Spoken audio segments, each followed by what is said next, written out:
صحیح بخاری کی روایت ہے کہ اللہ ارشاد فرماتا ہے، جس نے میرے ولی کے ساتھ عداوت رکھی میرا اس کے ساتھ اعلان جنگ ہے۔ تو پھر کتنا حساس معاملہ ہو گیا جب ولی کی عداوت، ولی کی دشمنی، اللہ سے دشمنی قرار پائی کہ اب اس کا میرے ساتھ اعلان جنگ ہے۔ تو اب پھر ہمارے لیے ضروری ہو گیا کہ ولی کو پہچانیں کہ ولی ہے کون، کہیں ہم اس کی مخالفت نہ کر بیٹھیں اور ہم اللہ جل شانہ کے قہر و غضب کا شکار نہ ہو جائیں۔ تو یہاں اسی حدیث میں جو بخاری کی میں نے آپ کے سامنے رکھی کہ میرا بندہ فرائض کی ادائیگی کے بعد کثرت نوافل سے میرا قرب حاصل کر لیتا ہے، پھر آنکھیں اس کی ہوتی ہیں، قوتیں میں ڈال دیتا ہوں، ہاتھ اس کے ہوتے ہیں لیکن پکڑنے کی توانائی خاص اس میں ڈال دی جاتی ہے۔ فَكُنْتُ سَمْعَهُ الَّذِي يَسْمَعُ بِهِ، کان اس کے ہوتے ہیں لیکن وہ میری اس دی ہوئی خاص قوت سے سنتا ہے۔ ہاتھ اس کے ہوتے ہیں لیکن پکڑائی کی قوت خاص طور کے اوپر میں اس میں ڈال دے۔ پاؤں اس کے ہوتے ہیں لیکن وہ میری عطا کردہ خاص قوت سے چلتا ہے۔ آصف بن برخیہ آنے واحد کے اندر تخت بلقیس لے آیا کہ نہ لے آیا؟ قرآن نے بیان کیا ہے نا، آنے واحد میں 1 مہینہ جاتے ہوئے لگتا تھا، 1 مہینہ آتے ہوئے لگتا تھا۔ حضرت سلیمان علیہ السلام نے کہا کہ بلقیس آ رہی ہے، بس وہ شہر سے باہر پہنچ گئی ہے، تو کوئی ہے جو اس کا تخت لے کر آئے، اس کے آنے سے پہلے حاضر کر دے۔ اور وہ تخت مکفل کر کے آئی تھی، 60 ہاتھ چوڑا تھا، 80 ہاتھ لمبا تھا اور کئی ہاتھ موٹا تھا۔ تو کہا کوئی ہے جو اس کے آنے سے پہلے لے آئے؟ قال عفریت من الجن، ایک جن کھڑا ہو گیا، کہا حضور میں لے آتا ہوں۔ کب لاؤ گے؟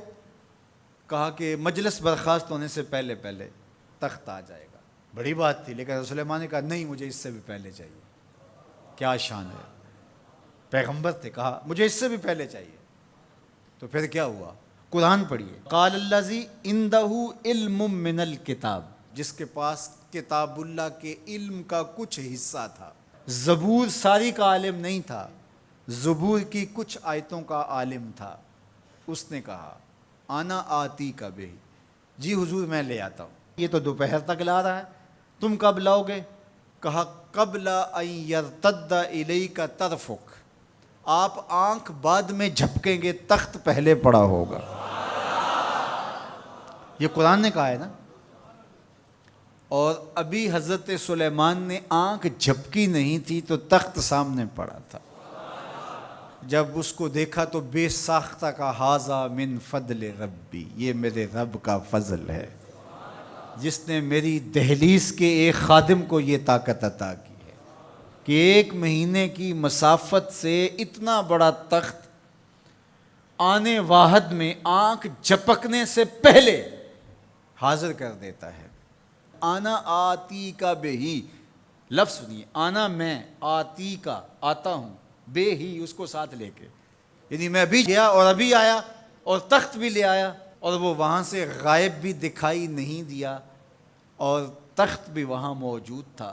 اور حضرت سلیمان نے کہا کہ یہ میرے رب کا فضل ہے، اور اس کہانی کو میرے رب نے قرآن میں بیان فرمایا۔ جو کرامات پچھلے انبیاء علیہم السلام کی امتوں کے اولیاء کو حاصل تھیں، وہ اس امت کے اولیاء کو بھی حاصل ہو سکتی۔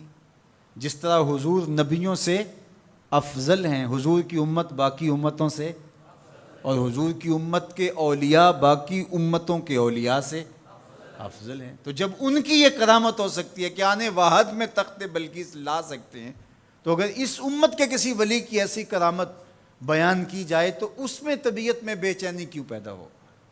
یہ تو حضرت سلیمان کی امت کے ولی کو بھی اللہ کمال دیا ہے، تو محمد عربی کے غلام کو کیوں نہیں دے سکتا؟ تو جو حضرت شاہ نقشبند بخاری علیہ رحمہ کا ذکر کیا جاتا ہے کہ جب آپ کی خادمہ کو اور آپ سے عقیدت کا دھم بھرنے والی خاتون کو کابل میں محل کی چھت سے دھکا دے دیا گیا، اور جب وہ نیچے پہنچی تو حضرت شاہ نقشبند بخاری علیہ رحمہ نے اس کو جو ہے وہ آسانی کے ساتھ زمین پہ رکھ دیا، تو حیرت سے آنکھیں پھٹی رہ جاتی ہیں اور پوچھتی ہیں کہ آپ کب آئے، آپ تو بخارے میں تھے؟ تو برجستہ بولتے ہیں تو از چبارہ آمدی من از بخارا آمدن، تو چبارے سے چل پڑی تھی، میں بخارے سے چل پڑا تھا۔ تو یہ حضور کے غلاموں کی شان ہے، اور یہ کوئی جو ہے وہ بعید نہیں ہے۔ باقی رہی بات یہ عقل نہیں مانتی، تو معجزہ اور کرامت ہوتے ہی وہی ہیں جو عقل انسانی کو عاجز کر دیں۔ جو عقل میں آ جائے وہ تو فن ہوگا۔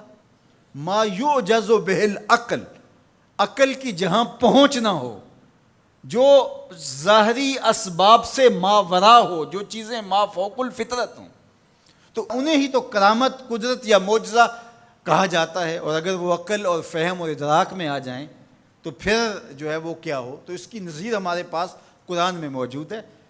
اب اللہ کا ولی کون ہوگا؟ حضور علیہ السلام سے پوچھا گیا، ابن مردوی اور باقی لوگوں نے روایت کیا کہ حضور ولی کون ہے؟ تو حضور علیہ السلام نے ارشاد فرمایا، اذا رؤوا ذکر اللہ، جس کو دیکھو خدا یاد آ جائے، جس کو دیکھنے سے رب یاد آ جائے، جس شخص کی صحبت میں بیٹھ کے رغبت دنیا کم ہو اور رغبت آخرت بڑھ جائے، اس کی صحبت غنیمت سب۔